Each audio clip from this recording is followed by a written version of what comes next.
अस्सलाम वालेकुम my YouTube families, कैसे हैं आप सब लोग। आज हम बना रहे हैं हरी प्याज के साथ आलू, जो एक मुनफरिद सी रेसिपी है और बहुत मज़ेदार। 10 मिनट में आपकी रेसिपी तैयार हो जाएगी। झटपट से आप तैयार कर लेंगे इसको और बहुत मज़ेदार बनती है। आप बनाइएगा और मुझे अपने फीडबैक ज़रूर दीजिएगा कि आप लोगों को मेरी रेसिपी कैसी लगी। जल्दी जल्दी से जाके चैनल को सब्सक्राइब कर लीजिए। जब तक हम अपनी रेसिपी तैयार कर लेते हैं। बिस्मिल्लाहिर्रहमानिर्रहीम। ये देखिए आधा कप तेल डाल दिया है मैंने। ऑयल थोड़ा सा गर्म हो जाएगा तो हम इसके अंदर 1 टीस्पून ज़ीरा शामिल करेंगे। थोड़ा सा चला देंगे इसको ताकि ज़ीरा जले ना।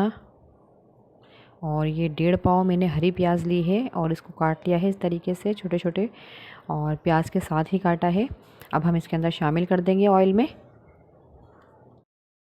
थोड़ा सा ऑयल के साथ हम इसको पका लेंगे।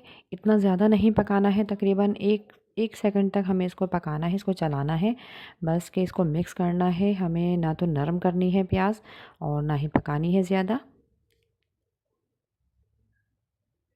ये देखिए मिक्स हो चुके हैं। अब हम इसके अंदर टमाटर शामिल करेंगे। ये 4 अदद दरमियाने साइज़ के टमाटर मैंने बारीक बारीक काट के रखे हैं, वो इसमें डाल दिए हैं। 4 अदद आलू लिए हैं मैंने, उसको इस तरीके से छोटे छोटे टुकड़ों में काट लिया है, धो के डाल दिया है। अब हम इसके अंदर कुटी हुई लाल मिर्च शामिल करेंगे। 1.5 टेबल स्पून डाली है मैंने इसके अंदर, और 1 टीस्पून मैंने इसमें हल्दी डाली है। और नमक डालूँगी हस्बे ज़रूरत, आप डाल सकती हैं। वैसे इस टाइम पे मैंने 1 टीस्पून डाला था। अब इसको अच्छी तरीके से हमें मिक्स कर देना है मसाले के साथ। और दरमियानी आंच पे बना रही हूँ मैं इसको। इस टाइम पे अभी मैंने फ्लेम हाई नहीं किया है, आंच दरमियानी ही रखनी है। ये देखिए बहुत अच्छे से हम इसको मिक्स कर देंगे।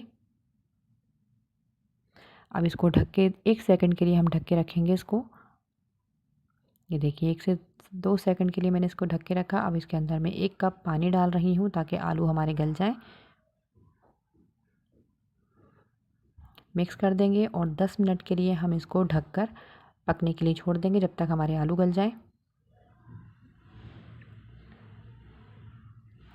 10 मिनट के बाद देखिए मैंने चेक किया है, आलू गल चुके हैं और सब्ज़ी हमारी देखिए बहुत अच्छे से तैयार हो चुकी है।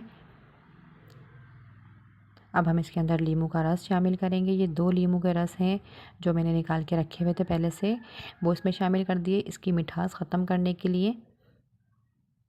बहुत अच्छी बहुत मज़ेदार सी रेसिपी हमारी तैयार हुई है। अब इसकी भुनाई कर लेंगे। इसमें थोड़ा बहुत पानी है जो, वो भी हम इसको खुश्क कर देंगे। अच्छा, ज़्यादा खुश्क नहीं करना है बिल्कुल, वरना खुश्क हो जाएगी सब्ज़ी आपकी। इस तरीके से जूसी सब्ज़ी रखनी है थोड़ी सी हमें।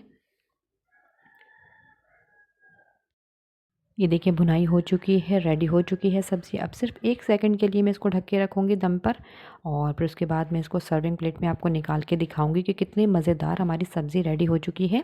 आप लोग ट्राई कीजिएगा और बहुत मज़ेदार बनती है, सबको खिलाएँ आप। बहुत मज़े की है ये सब्ज़ी।